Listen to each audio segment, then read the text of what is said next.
In this video, we're going to work on our head voice or head resonance, if you will. And I have a few tips for you and a few exercises on how to do that. First things first, I want to give you a good indicator to see if you actually have some resonance in your, what we call the head resonance. And what we call the head resonance is the nasal cavities and, of course, the pharynx mostly. That's what we call the head voice. Some people feel some vibrations in the forehead. We have a space there in the skull, but I don't think that's like a main resonance. What we can do is take our hand and put it just under the skull. Yeah, we did it with the hand trap, and we were maximizing our resonance in the resonance video. You just put it right under the skull, at the back of your neck, and if you're using head voice, you're gonna feel some vibrations there. Okay, so you can just lay it there whenever you're not sure about it. You can use that that opportunity to also massage your neck a little bit. I like that. Anyway, we're just gonna start by humming, and I want a tiny bit of H and then an M. Yeah, and try to make sure that you relax your muscles when you do that. So a little bit like a sigh. Nice. And if you're doing that with a lot of air in it, you're gonna get less sound. Like I still feel vibrations though. So it's not bad. Yeah, some singers, especially in the pop style, they use some air in their voice once in a while. You should be able to use that quality if you like. But I'm going to teach you here also how to make the head voice a little bit richer. Okay? So if you want, you just go and if you feel that's too airy, just try not to exhale so much, but still release the muscles. Something like that. Or even think about not exhaling at all. So really hold your breath and then relax the muscle. Nice. And you can also put your fingers here under the cheekbones and see if you can feel the vibrations on your fingers. Those are just two nice ways to check if you have that head resonance that we're working towards. And now we're going to take that plus sighing, and we're going to do that on an exercise. So I just want to go let's go. Make sure you sigh. Yeah, and give me some space between the jaws. Keep your lips closed, but make space between the jaws, like you have something in your mouth.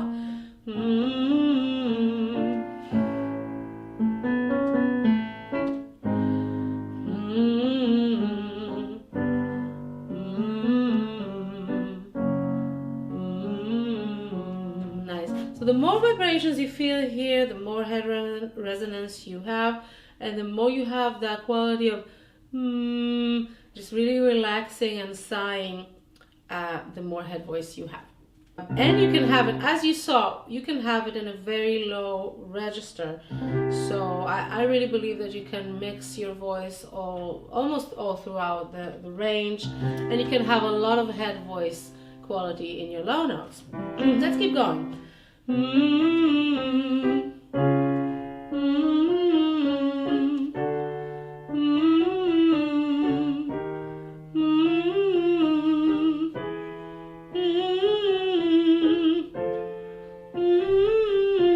Release as much as you can. Good. As we go up, it's harder to go with the melody going up and down. You can just concentrate on purpose, concentrate on the downward motion, even though the melody goes up and down. If that's too complicated, we're just gonna switch to let's try it.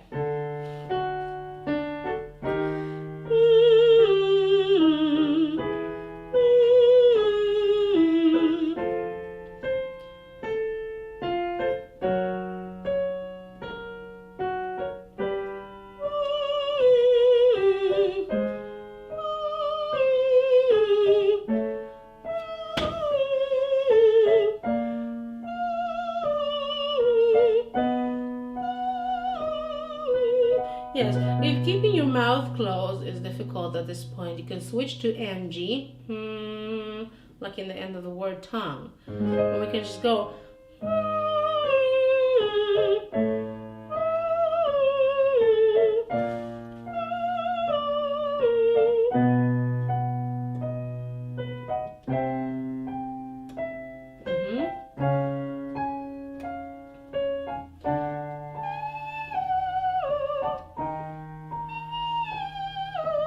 Yes, so for me at least, when I go higher and higher with this exercise, I do feel that I need to close my vocal cords a little bit better, that I do have to use a little bit of the chesty speaking quality. So that's what I want to do. But you can just experiment and see how that goes for you. For some people, it's no problem at all to keep that quality as they go up. Just a main guideline here, we're not looking for a powerful sound. That's more the chest quality. We're looking for those vibrations here in this level, and we're looking for something that is actually quite soft. So again, it doesn't have to be airy. If it's airy, that's okay. I want you to have the choice whether to make it like more airy or less airy.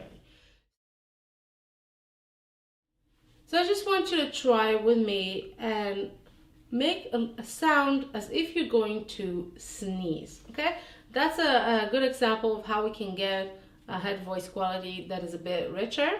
So you're about to sneeze. Try to make that sound. Yeah, but you actually, before you make that sound, you pretend that you're about to sneeze. And it opens the necessary spaces, and then you're making that That's actually, if you notice, that's a very dark quality, and it's very nice. It's not so airy. I like it. We're gonna do that. We're gonna make that sound on ho. Yeah, you don't have to use a huge hey like but that sneezy quality, and we're gonna just go oh, oh, oh. I want you to take a second to feel that almost sneezing feeling and then go, okay? Oh, oh, oh. Oh, oh, oh. Oh, oh, oh. Oh, oh, oh. Oh, oh, oh. Oh, oh, oh. Oh, oh, oh. Again, it's okay if it's a bit, if it's a tiny bit airy, that's okay. We're really isolating that quality for now. And we're gonna have a tutorial about mixing the chest and the head later, okay? By default, you're gonna get some mix with this exercise, so that's nice. But even if it's not like, you know, if it's not vibrating too much in the chest, that's okay for now. Oh, oh, oh. Let's do it. Oh, oh, oh. Oh, oh, oh. Oh, oh, oh. Oh, oh, oh. Oh, oh, oh. Oh,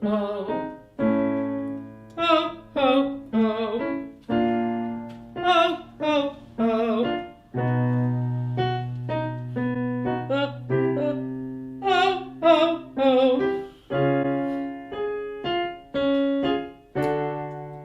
Oh, oh, oh. The higher you go, the more you want to relax that down. We talked about it before. I'm just reminding you, yeah? Relax the muscles down.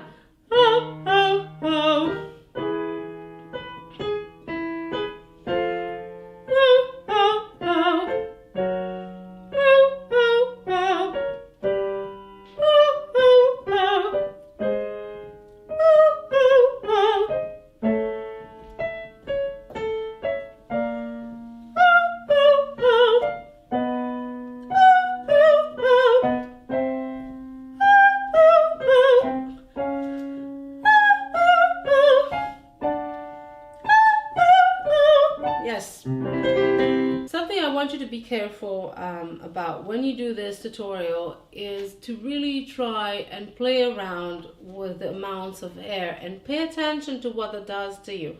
To me personally, when I use a lot of air and it goes, like a lot of air goes through my vocal cords at the same time, that's not a nice feeling. And different people have different tolerance levels for this. But in the long run, I wouldn't recommend just being in your head voice all the time, because by definition, your vocal cords are not going to close all the way, and you're going to have more air going through your vocal cords, and that's a certain pressure. When the air goes, through the vocal cords, that's a certain pressure. So you don't want too much of that. Pay attention and try, if you can, try to mix it up if that's necessary. All right, next we're going to do some owl noises. So I don't know if you've ever heard an owl, but it goes something like this. Ooh, ooh. So we're just going to start by sliding, from bottom to top. Ooh, ooh. Again, we're not looking for a big sound. We're not looking for a powerful sound. We're looking for a floaty, almost spooky kind of ooh. Some people like to think of a ghost. Actually, it's a bit different than the owl, maybe concept-wise, but it achieves similar effects. So you're going like ooh. Also, it helps opening the face. Ooh. And when you do that, that helps you also go into the low notes with that quality.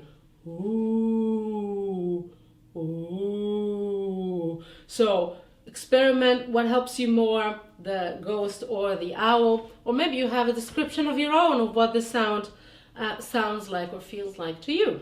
And we're just gonna go ooh, ooh.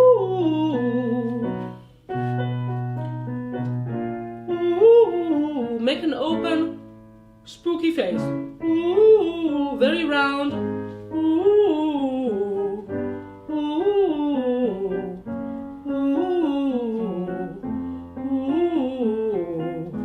ooh, ooh. Very nice. Gonna keep going up. What you can do if you feel like you're going ooh, so you try to go to the notes.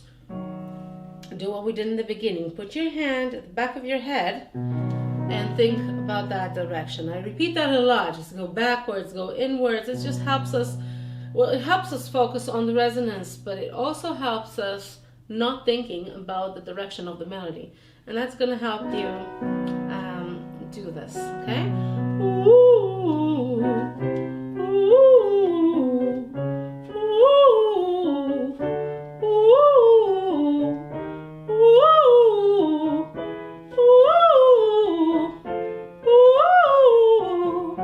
ooh, open more.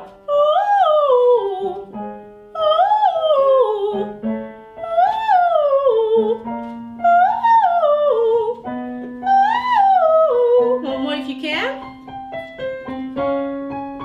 Yeah, and another. Yeah.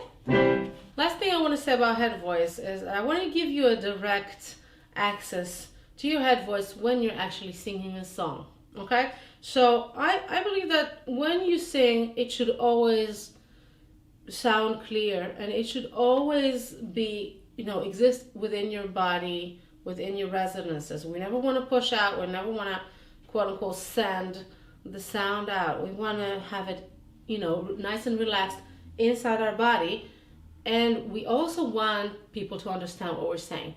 And when we do the head voice, what I call the singing mode, yeah, then sometimes it can, sounds a little bit weird, and sometimes people are not going to understand what you're saying. But if we want to still make sure that people understand what we're saying, that it's still simple enough, then I like to use a certain kind of speaky quality. So I call it speaking like a yoga teacher. And if you're thinking about, if you've ever been to a yoga class, maybe you can check out a YouTube tutorial. And some of the teachers there are going to be really cute about it and go like, so now we're just going to relax. I want you to breathe deeply. And maybe you can start talking like that a little bit. Try it with me. Just say hello, how are you today? And just see if you can talk like you're calming someone down, yeah? If you're not really relating to the yoga scenario, you can just think of a different scenario when you're calming someone down. It's like, it's okay, it's all right. This is your speaking quality that is a lot more heady than the speaking quality we use for the chest voice, okay? So for example, if I want to sing Whitney Houston's I Will Always Love You, I will want to start with a more heady, like head voicey sound, because that's what I would choose. It sounds like it's in line with the character of the song, right? So I don't want to sing, if I should stay. That's nice and powerful, yeah, but it's not the style that I'm looking for. I'm looking for more, if I should stay. Then I will go first and I will say the words. I will go, if I should stay, I will only be in your way. And I'm gonna use my yoga teacher's voice. And now I'm gonna go and put that on the notes. If I should stay, I'll only be in your way. I'm just thinking about calming someone down. And that's how you do it. Yeah, so try this at home. Tell me how it goes. And I'm looking forward to the next tutorial. Thank you for doing this with me. Keep enjoying singing.